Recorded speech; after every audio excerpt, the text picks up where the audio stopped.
Hi అండి. ఇప్పుడైతే మనం చికెన్ గోంగూర వండుతున్నాం. దీనికైతే పక్కన చికెన్ పెట్టుకోవాలి.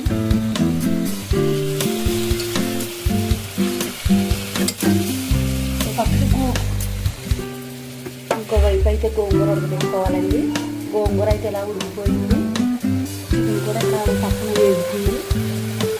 చికెన్ కూడా ఉడికిందని కొద్దిగా దీంట్లో ఉప్పు కారం పసుపు అన్నీ వేసుకోవాలి.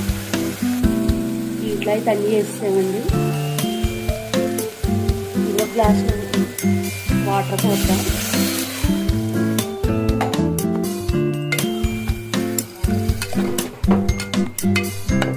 ఇదైతే కొద్దిగా ఉడకాలండి.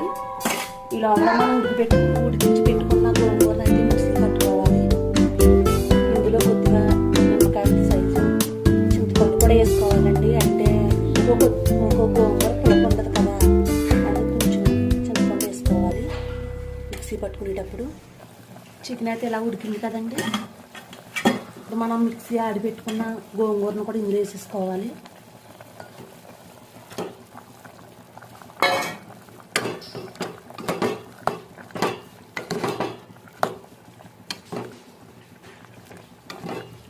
ఇందులో అన్నీ వేస్తామండి. పసుపు ఉప్పు కారం అన్నీ వేస్తాం. ఇలా చికెన్ అయితే ఉడికిపోయిందండి. మనం గోంగూర గట్ట వేస్తాం కదండి, అన్నీ చూసుకోవాలి ఒకసారి. ఉప్పు సరిపోలేని ఉప్పు వేసానండి. అయితే ఉడికిపోయింది. దీన్ని అయితే ఇప్పుడు తాలింపు పెట్టుకోవాలండి. నేనైతే తాలింపుకి రెడీ చేస్తాను. ఇది నేను ఎప్పుడు వండలేదండి కర్రీ, ఫస్ట్ టైం వండడం. ఎందుకంటే మా వారు గోంగూర తినరు, మా పిల్లలు తినరు. నేను ఒకసారి ట్రై చేస్తాను, తీసుకురండి అంటే తీసుకొచ్చాను. నా గురించి మీరు ఎలా వండుతారో ఒకసారి కామెంట్స్లో పెట్టండి. ఇవ్వండి తాలింపులు అయితే రెడీ చేసేసాను. దీన్ని తాలింపు పెట్టుకోవడం. ఇప్పుడు ఫస్ట్ ఎల్లుల్లిపాయలు వేసేసుకోవాలండి.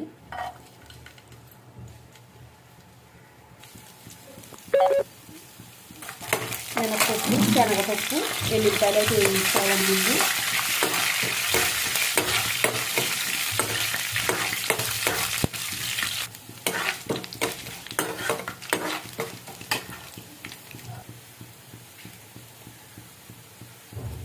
ఇప్పుడైతే కనవాయి కూడా వేసేసుకుందామండి.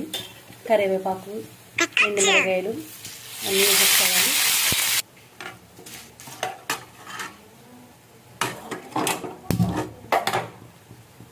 ఇప్పుడైతే చికెన్ అందులో వేసేసుకుందామండి. చికెన్ అయితే ఇలా తాలింపు పెట్టేసామండి. దీన్ని పక్కన పెట్టేయాలి. టేస్ట్ అయితే చాలా బాగుందండి. ఈరోజు ఎలాగైతే మా పిల్లల చేత తినిపించనేది మీరు ఎలా వండుతారో కామెంట్స్లో పెట్టండి. నా వీడియో నచ్చితే కనుక మీరు సబ్స్క్రైబ్ చేసుకోండి ప్లీజ్ అండి. మీ సపోర్ట్ నాకు కావాలి. ఓకేనండి, నెక్స్ట్ వీడియోలో మళ్ళీ కలుద్దాం. Okay, bye bye.